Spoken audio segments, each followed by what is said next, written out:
Olá pessoal, boas-vindas a mais uma análise detalhada aqui com a gente.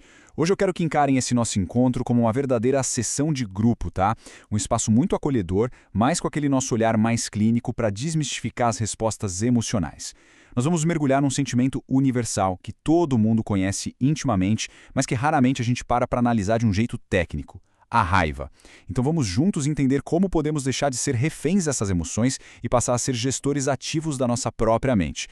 Para guiar a nossa jornada hoje, vamos passar por 5 pontos essenciais: as consequências da raiva, a verdadeira causa por trás dela, a anatomia da explosão usando o modelo ABC, o curioso efeito dos óculos de raiva e, para fechar, um plano prático de 3 passos. Vamos direto ao ponto número 1, as consequências da raiva e como os resultados de emoções não gerenciadas podem ser super destrutivos. Olha só, para começar, a gente precisa deixar uma coisa bem clara. Sentir raiva é totalmente humano. Ninguém aqui é de ferro, né? Não é uma falha de caráter pessoal. A questão toda e o verdadeiro problema que nós precisamos analisar aqui é quando essa emoção foge do controle e vira uma ação autodestrutiva, quando causa dores nos relacionamentos ou gera comportamentos que machucam a gente mesmo ou quem está em volta. Porque se a raiva não causasse nada, não haveria motivo de preocupação, mas as atitudes destrutivas exigem uma intervenção urgente. E isso fica muito evidente quando a gente olha para o mundo real. Os textos originais trazem cenários em que todo mundo consegue se reconhecer. Pensa naquela situação clássica de trânsito. A pessoa está super atrasada e de repente fica presa atrás de um carro andando a 50 por hora numa via de 80. A frustração vai lá no teto e do nada acontece uma ultrapassagem imprudente que coloca vidas em risco. Ou imagina um dia super estressante no trabalho, quando o chefe pede uma tarefa extra bem na hora de ir embora. A pessoa volta para casa fervendo, tropeça nos brinquedos jogados na sala, grita com as crianças e pronto. O jantar em família vira um campo de batalha. E tem também o caso de quem engole tudo, que reprime a raiva. Isso é um perigo absurdo, porque muitas vezes acaba desaguando no abuso de álcool ou de outras substâncias. Tudo isso ilustra o estrago de não gerenciar essa emoção. Isso nos leva à parte 2 da nossa análise, a verdadeira causa, ou seja, os nossos pensamentos. Vamos tirar a culpa dos eventos externos. Para entender isso de verdade, a gente precisa de uma mudança de chave. Sabe aquela ideia comum de que os outros me tiram do sério? Vamos desafiar isso. É aqui que entra a chamada terapia racional emotiva. Essa abordagem psicológica mostra pra gente que a responsabilidade pela raiva não está na pressão lá de fora, mas sim na nossa própria mente. São os nossos pensamentos sobre os eventos que causam o sofrimento emocional e não os eventos em si. Tirar a culpa do mundo externo e trazer para nossa responsabilidade é libertador. É o primeiro grande passo para a mudança. Vamos colocar isso na prática observando o mesmo evento sob 2 óticas. Imagina um bebê jogando revistas no chão da sala. Do lado esquerdo, a gente tem uma mãe com um pensamento super rígido. Ele não devia fazer isso, ele é mau. O resultado? Gritos, castigo, um estresse total. Agora, repara no lado direito.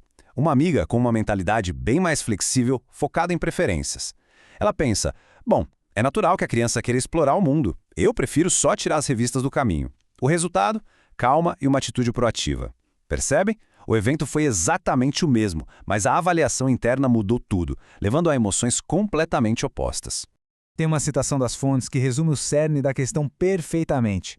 Ela diz assim: basicamente, não são os acontecimentos que nos perturbam, mas sim a nossa forma de pensar sobre esses acontecimentos. Sentimos como pensamos.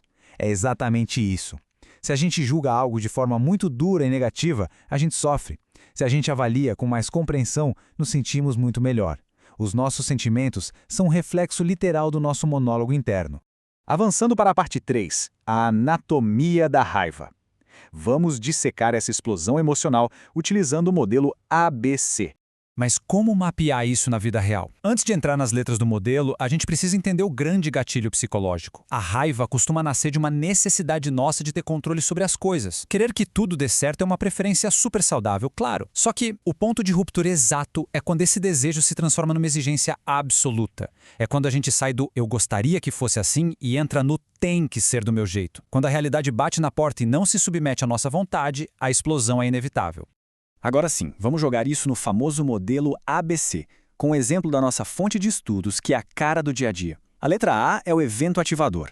Imagine alguém descendo até a garagem no sábado de manhã para consertar uma cadeira e encontrando as ferramentas todas bagunçadas pelo filho de 10 anos em cima da bancada. A letra B são as crenças, as exigências. É aquela voz automática na cabeça gritando: ele tem que lembrar das minhas regras, as coisas têm que ficar do meu jeito. E aí vem o C, que é a consequência. A pessoa tenta arrumar a cadeira fervendo de raiva, amassa um prego, acerta o próprio dedo com um martelo e, num ataque de fúria cega, atira o martelo contra um tubo de vidro e quebra tudo. E depois, passa o fim de semana inteiro deixando o filho de castigo de forma injusta. Gente, reparem bem, não foi o A, as ferramentas bagunçadas, que causou o C, todo aquele desastre. Foi o B, foi aquela crença rígida que armou a bomba. Quando a gente compara essas exigências rígidas com preferências mais realistas, fica muito claro o poder que nós temos de mudar a própria narrativa. Se lá na garagem o pensamento inicial fosse, poxa, seria melhor se ele tivesse guardado tudo, eu prefiro a bancada arrumada, mas eu posso lidar com isso e bater um papo com ele depois. A consequência seria apenas uma irritação passageira e normal. Mudar pequenas palavras na nossa cabeça, trocando o tem que ser por eu preferiria, vira o jogo emocional e evita atitudes das quais a gente fatalmente vai se arrepender amanhã. Chegamos então à parte 4, o efeito dos óculos de raiva e como as nossas próprias emoções acabam distorcendo a nossa percepção da realidade.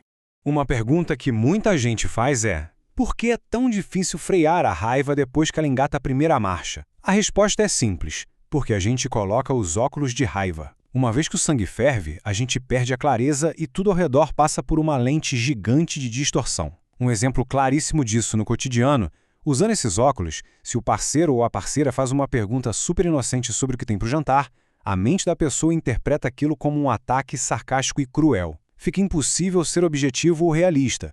Vamos para a parte 5, a parte final da nossa sessão, um plano prático de 3 passos para assumir o controle do diálogo interno.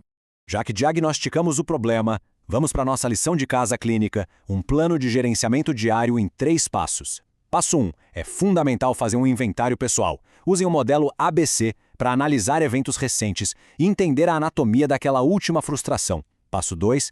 No meio dessa análise, é preciso ter muita honestidade para identificar exatamente onde estavam as exigências rígidas, aquele pensamento teimoso de tem que ser do meu jeito. E o passo 3. Substituam ativamente essas exigências por preferências realistas. Ao abrir mão daquele controle absoluto inalcançável, a mente ganha literalmente um espaço enorme para respirar. E isso nos traz a nossa reflexão final de hoje. O verdadeiro poder de mudança não está em tentar consertar as pessoas ao redor ou esperar que o mundo, num passe de mágica, se torne perfeito. Esse poder está inteiramente dentro da própria mente. Pensem um pouquinho sobre os atritos mais recentes do dia a dia. Qual exigência rígida, que está lá escondida no fundo do pensamento, pode ser desarmada e transformada numa preferência realista hoje mesmo? Fazer essa pequena troca de palavras na nossa cabeça pode ser a grande diferença entre quebrar aquele tubo de vidro na garagem e construir relações muito mais pacíficas e construtivas, não acham? Vamos continuar analisando e moldando os nossos pensamentos. Muito obrigado por acompanharem essa exploração de hoje e a gente se vê na próxima.